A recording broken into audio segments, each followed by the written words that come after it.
السلام علیکم دوستو. دو باتیں جو آج کرنی ہیں. ایک المیہ ہے. مجھے کافی اس نے ایک دم سے متاثر کیا اور میرے دل میں آج بھی وہ تاثر بسا ہوا ہے. بہت سال پہلے کی بات ہے. اور دوسرا ایک افسانچہ ہے چھوٹا سا.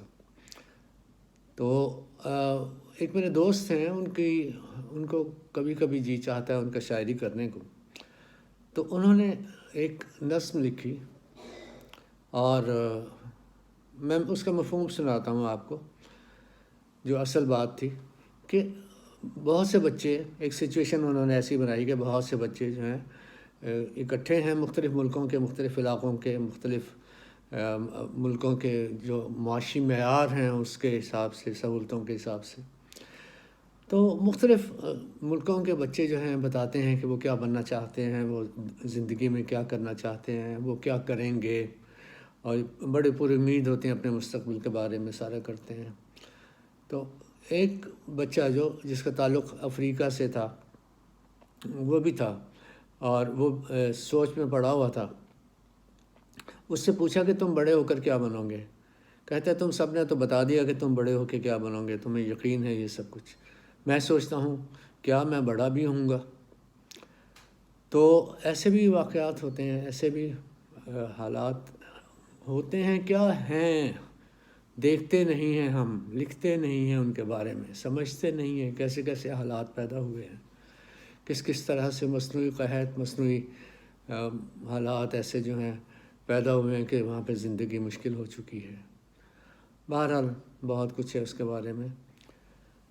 اور دوسرا ایک افسانچہ ہے, میرا ہی لکھا ہوا ہے, کہ دو سپاہی, موت ہے اس کا نام میں نے رکھا, کہ دو سپاہی اسلحہ لیے دو بے گناہوں کی پشت کی جانب کھڑے تھے.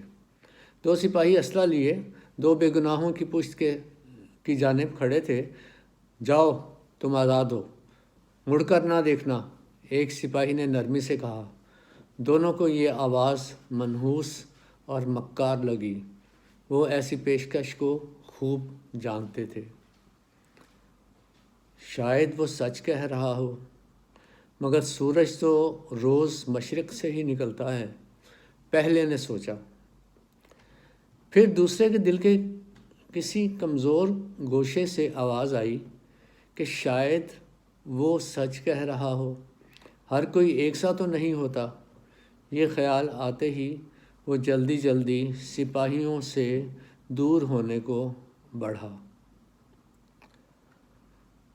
اسی لمحے پہلے نے ایک جھٹکا کھایا اور الٹی سمت مڑ کر سپاہیوں پر جھپٹا.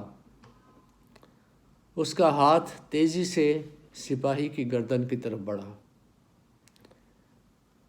یکلخت دو گولیاں چلنے کی آواز آئی. پہلا شہید اور دوسرا قتل ہو گیا. Thank you very much.